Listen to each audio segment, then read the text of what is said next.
আমি চাই, আমি আমার নিরাপত্তা চাই, আমি নারী হিসেবে আমার নিরাপত্তা চাই, আমি প্রকাশ্যে বের হতে চাই, আমি দেখতে চাই যে না আমার নিরাপত্তা আছে, আমি একা হাঁটতে পারছি। অথচ আজকে 8 বছরের শিশু থেকে বৃদ্ধ পর্যন্ত কোনো বয়সের নারী দেখাতে পারে যারা ধর্ষণের শিকার হয়নি। বোরখা পরা থেকে জিন্স পরা পর্যন্ত সবগুলো মেয়েরা আজকে ধর্ষণের শিকার হচ্ছে। ধর্ষণের বিরুদ্ধে সোচ্চার রয়েছি। ধর্ষণ, এই ধর্ষণের বিরুদ্ধে যদি ফাঁসি না হয় তাহলে এর বিচার ছাত্র সমাজ করবে। সরকারের কোনো দরকার নেই। সরকার এই জায়গায় ব্যর্থতা পরিচয় দিচ্ছে। যদি পরবর্তীতে এই ব্যর্থতা তারা যদি তাদের এই ব্যর্থতা কন্টিনিউ করে, সেই বিচার ভাবি শিক্ষার্থীরা করবে, ভাবি নারী শিক্ষার্থীরা করবে।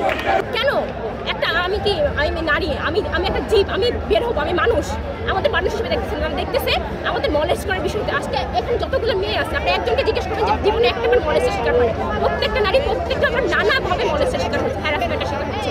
কেন? আমরা স্বাধীন দেশে আসি, স্বাধীন দেশে আমরা স্বাধীন মতো বাঁচতে চাই, নারী হিসেবে বাঁচতে চাই, আমার বিচারে বসতে হচ্ছে। আমরা দেশের নাগরিক হয়ে রাস্তায় নামতে হচ্ছে, অথচ এর প্রথম উদ্যোগ নেওয়ার কথা ছিল, প্রথম অ্যাকশন নেওয়া উচিত দেশের আইন ব্যবস্থার পক্ষ থেকে। তারা সেখানে ব্যর্থতার পরিচয় দিয়েছে।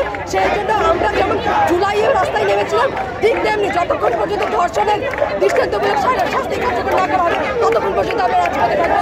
এটা ভয় পাই, আমার আত্মা কাঁপে। যেখানে আগে আমি জাস্ট চাই আমি আমার নিরাপত্তা চাই, আমি সন্ধ্যার পরে বেরোতে চাই, আমি যে কোনো সময় বের হওয়ার জন্য কোনো চিন্তা যাতে না করতে হয় আমার। কোন শাস্তি বোঝায় যে শাস্তি সবার জন্য দৃষ্টান্ত হয়ে থাকবে এবং এই ধরনের হীন কাজ যাতে কেউ না করতে পারে এবং আমরা মেয়েরা যাতে সেফলি মুভ করতে পারি।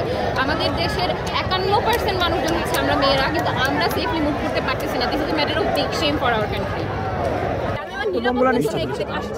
আজকে আমি নিরাপদ ফিল করি না। আমি রাতে আমি সন্ধ্যাবেলার পরে এখন বেরোতে পারি না যে আজকে আমার বোন 8 বছরের একটা বোন, একটা ছোট বাচ্চা শরীরে তারা দেখে কাটা দিয়ে হসপিটালের মধ্যে শেষ হয়ে আছে, মৃত্যুর সাথে সে পাঞ্জা লড়তেছে। প্রিয় ব্যবস্থার এবং আইনি ব্যবস্থার হচ্ছে অনেক লেকিংস আছে, যে কারণে ধর্ষণ রোধ করা যাচ্ছে না। এবং আমাদের পারিবারিক শিক্ষার এবং হচ্ছে নৈতিক শিক্ষার যথেষ্ট এখানে লেকিংস আছে, যেগুলো হচ্ছে আমরা প্রতিরোধ করতে পারতেছি না। কিন্তু যদি অতি শীঘ্রই এই ধরনের জিনিসগুলো রোধ করা না যায়, সেক্ষেত্রে আমরা হচ্ছে এই দেশে বসবাসযোগ্য থাকতে পারবো না। সরকার ব্যর্থ না হলে প্রতিদিন আমরা হচ্ছে নিউজের হেডলাইনে এত নিউজ দেখতে পারতাম না ধর্ষণের। দিস ইজ ভেরি ক্লিয়ার যে সরকার কেন আমরা আসবো না এই মধ্যরাতে? আমরা তার বিচারের জন্য এসেছি, ধর্ষকের বিচারের জন্য এসেছি, যাতে এই জঘন্যতম অপরাধ করার আগে সবার মাথায় এতটা চিন্তা আসে যে এই অপরাধ যেন করতে না পারে। ধর্ষণ পৃথিবীর সব থেকে জঘন্যতম অপরাধ, অথচ এর কোনো বিচার আমার জীবন পর্যন্ত আমি দেখি না। আমি চাই ধর্ষণের বিচার হোক এবং দৃষ্টান্তমূলক বিচার হোক, প্রকাশ্য বিচার হোক। কোনো সংকটে পতিত হয়েছে, প্রতিবারই ঢাকা বিশ্ববিদ্যালয়ের শিক্ষার্থীরা প্রাণের মায়া ত্যাগ করে প্রতিবারই ঝাঁপিয়ে পড়েছে অন্যায়ের বিরুদ্ধে। তো যতবারই আমরা এরকম বিচারহীনতার শাস্তি দেখবো কিন্তু কোনো অন্যায় দেখবো, আমরা ঢাকা বিশ্ববিদ্যালয়ের শিক্ষার্থীরা ঝাঁপিয়ে পড়েছে।